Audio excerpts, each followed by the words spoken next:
সবাইকে জানাচ্ছি মন ভোলানো গল্পে সাদর আমন্ত্রণ। এখানে আমি আপনাদের শোনাই বাংলা সাহিত্যের বেশ কিছু বাছাই করা গল্প। মন ভোলানো গল্পের আজকের নিবেদন হলো শরৎচন্দ্র চট্টোপাধ্যায় রচিত বিলাসী। গল্পটা পুরোটা শোনার জন্য অনুরোধ রইল, আর সবার কাছে অনুরোধ রইল গল্প শুনে ভালো লাগলে চ্যানেলটা কিন্তু অবশ্যই সাবস্ক্রাইব করে আমার পাশে থাকার জন্য। আর আপনারা কী ধরনের গল্প শুনতে চান চাইলে কিন্তু কমেন্ট করে আমাকে জানাতে পারেন। তাহলে দেরি না করে শুরু করছি আজকের গল্প। পাকা 2 ক্রোশ পথ হাঁটিয়া স্কুলে বিদ্যা অর্জন করিতে যাই। আমি একা নই, 10-12 জন।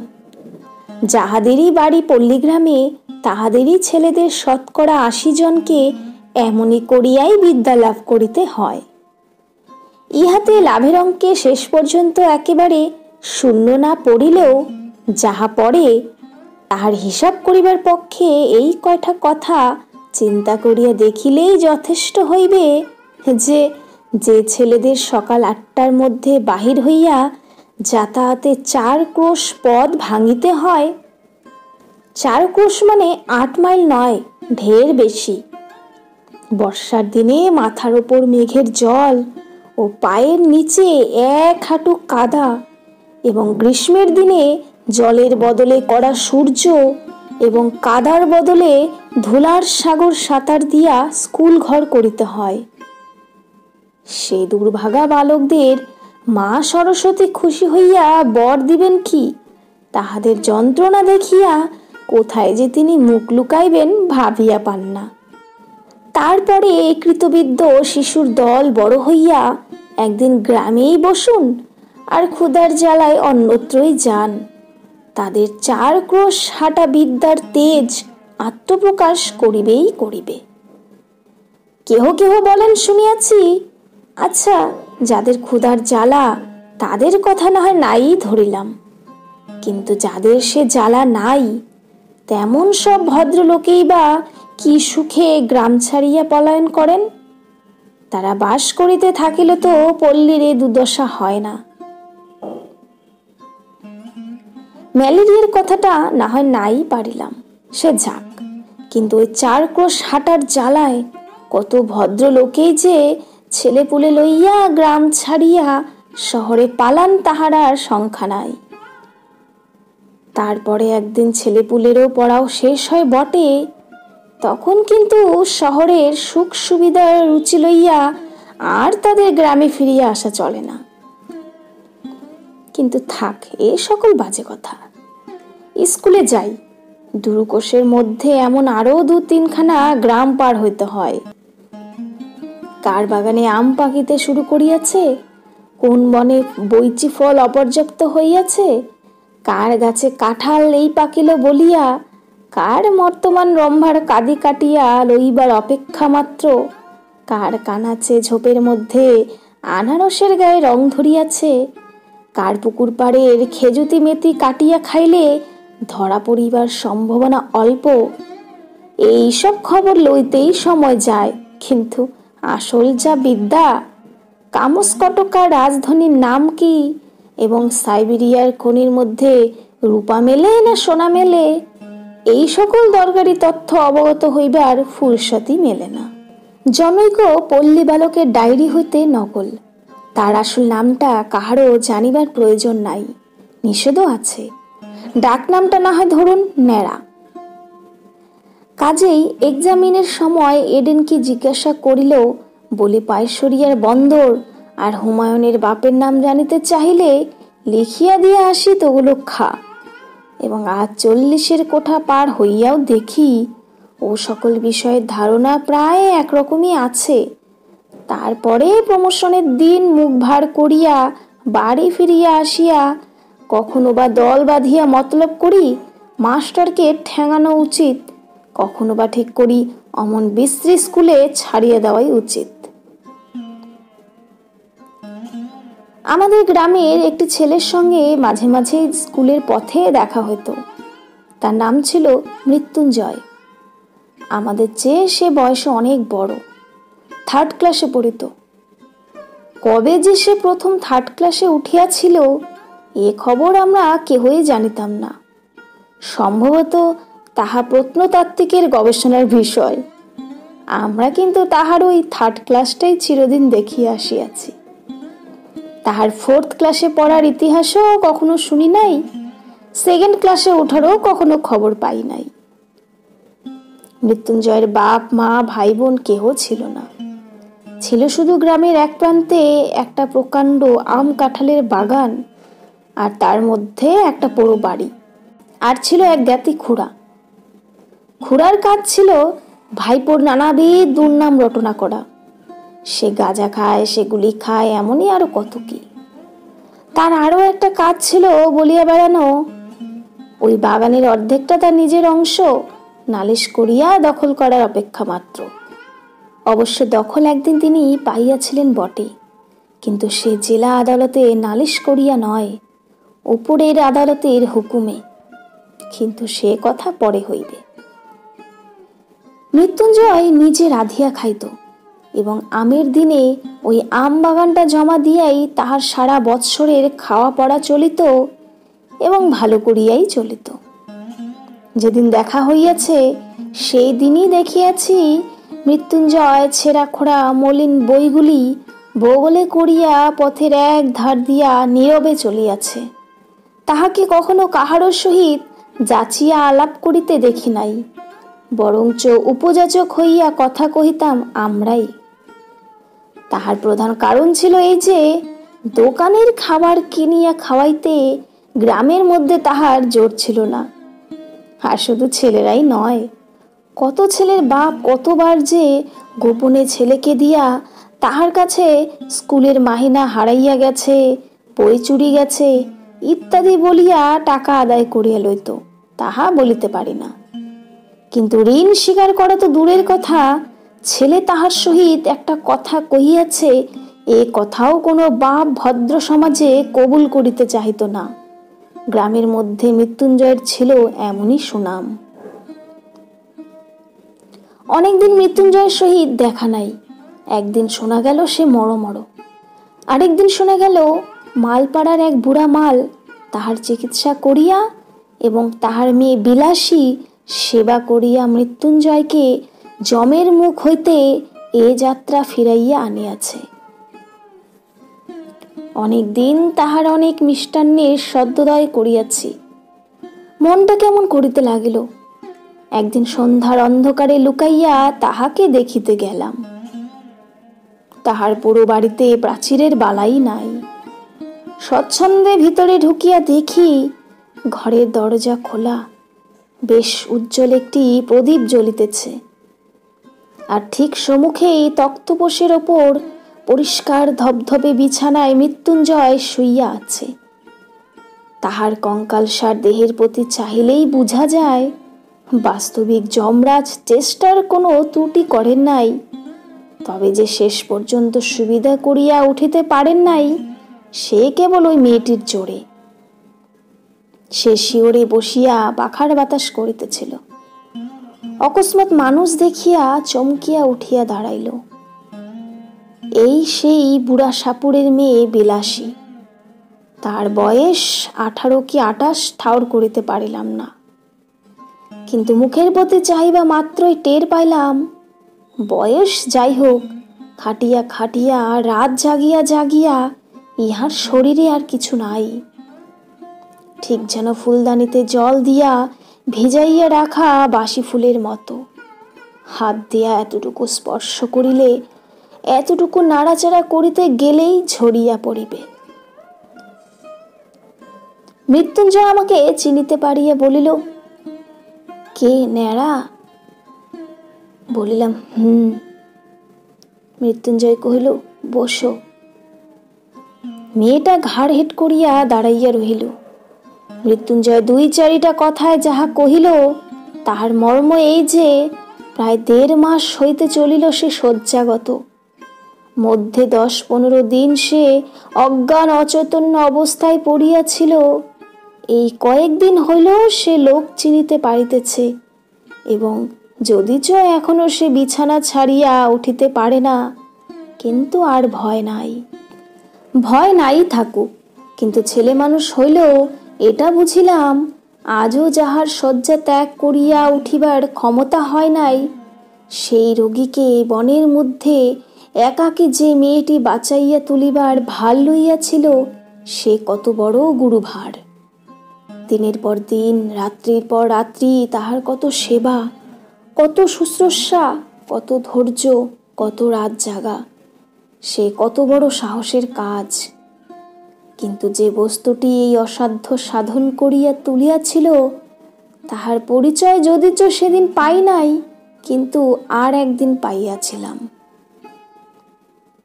ফিরিবার সময় মেয়েটি আরেকটি প্রদীপ লইয়া আমার আগে আগে ভাঙ্গা প্রাচীরের শেষ পর্যন্ত আসিল। এতক্ষণ পর্যন্ত সে একটি কথাও কহে নাই। এইবার আস্তে আস্তে বলিল, রাস্তা পর্যন্ত তোমায় রেখে আসবো কি? বড় বড় আম গাছে সমস্ত বাগানটা যেন একটা জমাট অন্ধকারের মতো বোধ হইতেছিল। পথ দেখা তো দূরের কথা, নিজের হাতটা পর্যন্ত দেখা যায় না। বলিলাম, পৌঁছে দিতে হবে না, শুধু আলোটা দাও। সে প্রদীপটা আমার হাতে দিতেই তাহার উৎকণ্ঠিত মুখের চেহারাটা আমার চোখে পড়িল। আস্তে আস্তে সে বলিল, যেতে ভয় করবে না তো? একটু এগিয়ে দিয়ে আসবো? মেয়ে মানুষ জিজ্ঞাসা করে, ভয় করবে না তো? সুতরাং মনে যাই থাক, প্রত্যুত্তরে শুধু একটা না বলিয়াই অগ্রসর হইয়া গেলাম। সে পুনরায় কহিল, বন জঙ্গলের পথ, একটু দেখে দেখে পা ফেলে যেও। সর্বাঙ্গে কাটা দিয়া উঠিল, কিন্তু এতক্ষণে বুঝিলাম উদ্বেগটা তাহার কিসের জন্য এবং কেন সে আলো দেখাইয়া এই বনের পথটা পার করিয়া দিতে চাইতেছিল। হয়তো সে নিষেধ শুনিত না, সঙ্গেই যাইত, কিন্তু পীড়িত মৃত্যুঞ্জয়কে একাকী ফেলিয়া যাইতেই বোধ করি তাহার আর শেষ পর্যন্ত মন সরিল না। 20-25 বিঘার বাগান, সুতরাং পথটা কম নয়। এই দারুণ অন্ধকারের মধ্যে প্রত্যেক পদক্ষেপই বোধ করি ভয়ে ভয়ে করিতে হইত, কিন্তু পরক্ষণেই মেয়েটির কথাতেই সমস্ত মন এমনই আচ্ছন্ন হইয়া রহিল যে ভয় পাইবার আর সময় পাইলাম না। কেবল মনে হইতে লাগিল, একটা মৃতকল্প রোগী লইয়া থাকা কত কঠিন। মৃত্যুঞ্জয় তো যে কোনো মুহূর্তেই মরিতে পারিত। তখন সমস্ত রাত্রি বনের মধ্যে মেয়েটি একাকী কি করিত, কেমন করিয়া তাহার সে রাতটা কাটিত। এই প্রসঙ্গে অনেক দিন পরের একটা কথা আমার মনে পড়ে। এক আত্মীয়ের মৃত্যুকালে আমি উপস্থিত ছিলাম। অন্ধকার রাত্রি, বাড়িতে ছেলেপুলে চাকর বাকর নাই, ঘরের মধ্যে শুধু তার সদ্য বিধবা স্ত্রী আর আমি। তার স্ত্রী তো শোকের আবেগে দাপাদাপি করিয়া এমনই কাণ্ড করিয়া তুলিলেন যে ভয় হইল তাহারও প্রাণটা বুঝি বাহির হইয়া যায়। কাঁদিয়া কাঁদিয়া বারবার আমাকে প্রশ্ন করিতে লাগিলেন, তিনি স্বেচ্ছায় যখন সমরণে যাইতে চাহিতেছেন, তখন সরকারের কি? তার যে আর তিলার্ধ বাঁচিতে সাধ নাই, এ কি তাহারা বুঝিবে না? তাহাদের ঘরে কি স্ত্রী নাই? তাহারা কি পাষাণ? আর এই রাত্রেই গ্রামের 5 জনে যদি নদীর তীরে কোনো একটা জঙ্গলের মধ্যে তার সহমরণের জোগাড় করিয়া দেয়, তো পুলিশের লোক জানিবে কি করিয়া? এমনই কত কি। কিন্তু আমার তো আর বসিয়া বসিয়া তাহার কান্না শুনিলে চলে না। পাড়ায় খবর দেওয়া চাই, অনেক জিনিস জোগাড় করা চাই, কিন্তু আমার বাহিরে যাইবার প্রস্তাব শুনিয়াই তিনি প্রকৃতিস্থ হইয়া উঠিলেন। চোখ মুছিয়া বলিলেন, ভাই, যা হবার সে তো হইয়াছে, আর বাইরে গিয়ে কি হইবে? রাতটা কাটুক না। বলিলাম, অনেক কাজ, না গেলে যে নয়। তিনি বলিলেন, হোক কাজ, তুমি বসো। বলিলাম, বসলে চলবে না, একবার খবর দিতেই হইবে। বলিয়া পা বাড়াবা মাত্রই তিনি চিৎকার করিয়া উঠিলেন, ওরে বাপরে, আমি একলা থাকতে পারবো না। কাজে আবার বসিয়া পড়িতে হইল। কারণ তখন বুঝিলাম যে স্বামী জ্যান্ত থাকিতে তিনি নির্ভয়ে 25 বৎসর একাকী ঘর করিয়াছেন, তার মৃত্যুটা যদি বা সহে, তার মৃতদেহটাই অন্ধকার রাত্রে 5 মিনিটের জন্যও স্ত্রী সহিবে না।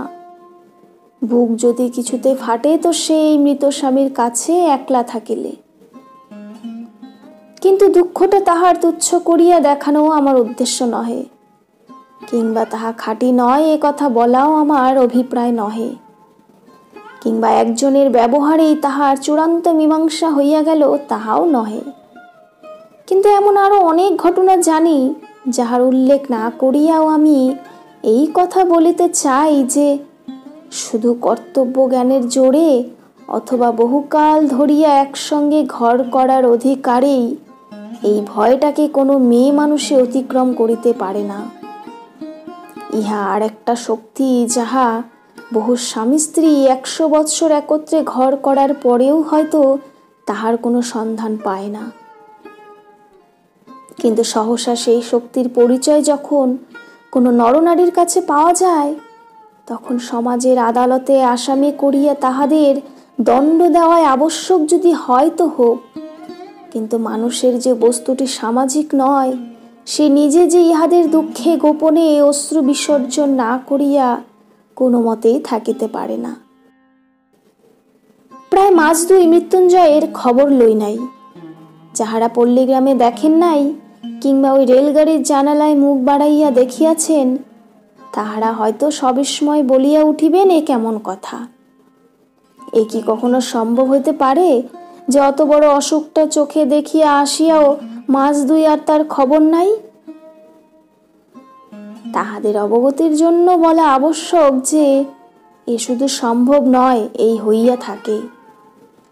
একজনের বিপদে পাড়া শুদ্ধ ঝাঁক বাঁধিয়া অপুর হইয়া পড়ে, এই যে একটা জনশ্রুতি আছে, জানি না তাহা সত্যযুগের পল্লীগ্রামের ছিল কিনা, কিন্তু একালে তো কোথাও দেখিয়াছি বলিয়া মনে করিতে পারি না। তবে তাহার মরার খবর যখনই পাওয়া যায় নাই, তখন সে বাঁচিয়া আছে ঠিক।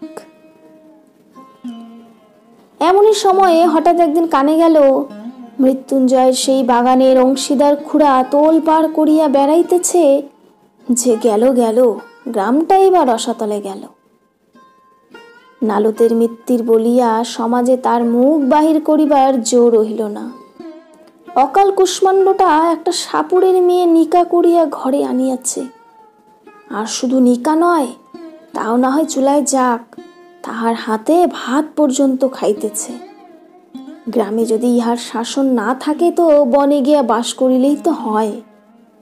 করলা হরিপুরের সমাজ এ কথা শুনিলে যে ইত্যাদি ইত্যাদি। তখন ছেলে বুড়ো সকলের মুখের ওই এক কথা, এ হইল কি? কলি কি সত্যই উল্টাইতে বসিল? খুড়া বলিয়া বেড়াইতে লাগিলেন, এ যে ঘটিবে তিনি অনেক আগেই জানিতেন। তিনি শুধু তামাশা দেখিতেছিলেন, কোথাকার জল কোথায় গিয়ে পড়ে। নইলে পর নয়, প্রতিবেশী নয়, আপনার ভাইপো, তিনি কি বাড়ি লইয়া যাইতে পারিতেন না? তাহার কি ডাক্তার বৈদ্য দেখাবার ক্ষমতা ছিল না? তবে কেন যে করেন নাই, এখন দেখুক সবাই। কিন্তু আর তো চুপ করিয়া থাকা যায় না। এ যে মৃত্যুর বংশে নাক ডুবিয়া যায়, গ্রামের যে মুখ পড়ে। তখন আমরা গ্রামের লোক মিলিয়া যে কাজটা করিলাম, তাহা মনে করিলে আমি আজও লজ্জায় মরিয়া যাই। খুড়া চলিলেন নালতের মৃত্যুর বংশের অভিভাবক হইয়া, আর আমরা 10-12 জন সঙ্গে চলিলাম গ্রামের বদন দগ্ধ না হয় এই জন্য। মৃত্যুঞ্জয়ের পোড়ো বাড়িতে গিয়া যখন উপস্থিত হইলাম, তখন সবেমাত্র সন্ধ্যা হইয়াছে। মেয়েটি ভাঙ্গা বারান্দায় একধারে রুটি গড়িতেছিল। অকস্মাৎ লাঠি সোটা হাতে এতগুলি লোককে উঠানের ওপর দেখিয়া ভয়ে নীলবর্ণ হইয়া গেল। খুড়ো ঘরের মধ্যে উকি মারিয়া দেখিলেন মৃত্যুঞ্জয় শুইয়া আছে। চট করিয়া শিকলটা টানিয়া দিয়া সেই ভয়ে মৃত্যু পায়ে মেয়েটিকে সম্ভাষণ শুরু করিলেন। বলা বাহুল্য, জগতের কোনো খুড়া কোনো কালে বোধ করি ভাইপোর স্ত্রীকে ওরূপ সম্ভাষণ করে নাই। সে এমনই যে মেয়েটি হীন সাপুরের মেয়ে হইয়াও তাহা সহিতে পারিল না। চোখ তুলিয়া বলিল, বাবা আমারে বাবুর সাথে নেকে দিয়েছে জানো। খুড়া বলিলেন, তবে রে, ইত্যাদি ইত্যাদি, এবং সঙ্গে সঙ্গে 10-12 জন বীরদর্পে হুঙ্কার দিয়া তাহার ঘাড়ে পড়িল। কেউ ধরিল চুলের মুঠি, কেউ ধরিল কান, কেউ ধরিল হাত দুটো, এবং যাহাদের সে সুযোগ ঘটিল না তাহারাও নিচষ্ট হইয়া রহিল না।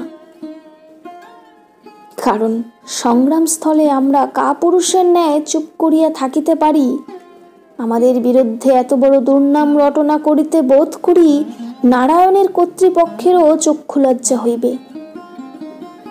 এইখানে একটা অবান্তর কথা বলিয়া রাখি। শুনিয়াছি নাকি বিলাত প্রভৃতি দেশে পুরুষদের মধ্যে একটা কুসংস্কার আছে, স্ত্রীলোক দুর্বল এবং নিরুপায় বলিয়া তাহার গায়ে হাত তুলিতে নাই। এ আবার একটা কি কথা? সনাতন হিন্দু এ কুসংস্কার মানে না। আমরা বলি, যাহারি গায়ে জোর নাই তাহারি গায়ে হাত তুলিতে পারা যায়, তা সে নর নারী যাই হোক না কেন।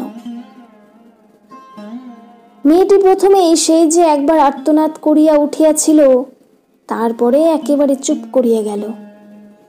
কিন্তু আমরা যখন তাহাকে গ্রামের বাহিরে রাখিয়া আসিবার জন্য হিচড়াইয়া লইয়া চলিলাম, তখন সে মিনতি করিয়া বলিতে লাগিল, বাবুরা, আমাকে একটিবার ছেড়ে দাও, আমি রুটিগুলো ঘরে দিয়ে আসি, বাইরে শিয়াল কুকুরে খেয়ে যাবে, রোগা মানুষ সমস্ত রাত খেতে পাবে না। মৃত্যুঞ্জয় রুদ্ধ ঘরের মধ্যে পাগলের মতো মাথা কুটিতে লাগিল, দাঁড়ে পদাঘাত করিতে লাগিল এবং শ্রাব্য অশ্রাব্য বহুবিধ ভাষা প্রয়োগ করিতে লাগিল। কিন্তু আমরা তাহাতে তিলার্ধ বিচলিত হইলাম না। স্বদেশের মঙ্গলের জন্য সমস্ত অকাতরে সহ্য করিয়া তাহাকে হিড় হিড় করিয়া টানিয়া লইয়া চলিলাম।